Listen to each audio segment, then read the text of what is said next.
Ghibli Studio stilida rasmlar yasash trenddan qoldi. Biz siz bilan shunday rasmlarni harakatga keltirish va unga ovoz qo'shishni ko'rib chiqamiz. Bu jarayon quyidagicha amalga oshiriladi. Birinchi navbatda Hello saytiga kiramiz va ChatGPTdan to'g'ridan-to'g'ri olingan rasmni ushbu joyga yuklaymiz.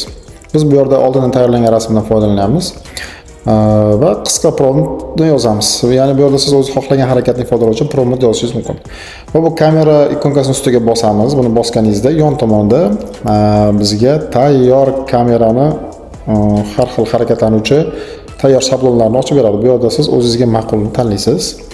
Keling, bu animatsiya uchun birinchi shablondan foydalanib ko'ramiz. Buni tanladik va ushbu sahifani yopishimiz mumkin. Va generatsiyani boshlaymiz. Bunda biroz muddat kutishimizga to'g'ri keladi. Odatda uncha ko'p vaqt olmaydi. Mana animatsiyamiz ham tayyor bo'ldi. Va biz kutgan natijaga erishdik deb o'ylayman. Bu yerda biz shu bolani olma sotganini ifodalovchi prompt yozgan edik.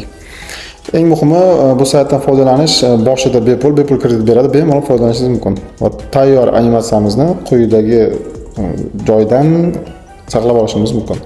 Keling endi ovozli animatsiya yasashni ko'rib chiqamiz.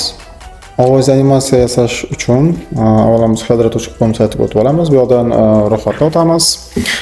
Faqat bitta tomoni bor, bu sayt pulli, oyiga $10 obuna bemalol sizga yetadi. Kirganimizdan so'ng obuna bo'lgandan so'ng video bo'limiga o'tamiz va bu yerda mana bu joyga biz kerakli rasmni yuklaymiz. Ya'ni animatsiya qilishimiz mumkin. Bu joyga esa kerakli audioni yuklashimiz mumkin va bu yoqqa o'zimiz promptimizni yozamiz. Keling, biz oldindan tayyorlangan rasmni yuklab ko'ramiz.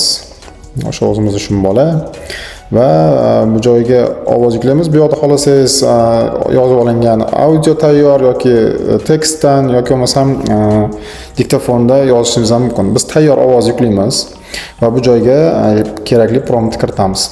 Va albatta prompt ingliz tilida bo'lishi kerak.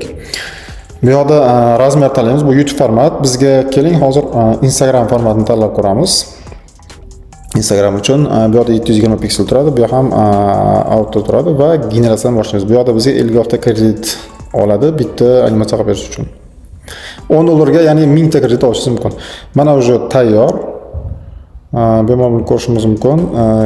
Yana bitta narsa, buni agar qaysidir joy yoqmasa yoki ovoz tushmasa, bemalol promptni almashtirib redaktor qilishingiz mumkin.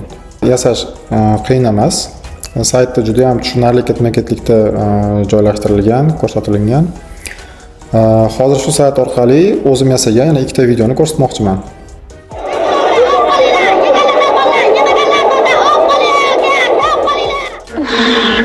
Choy, muncha ko'p choy ichishadi bular.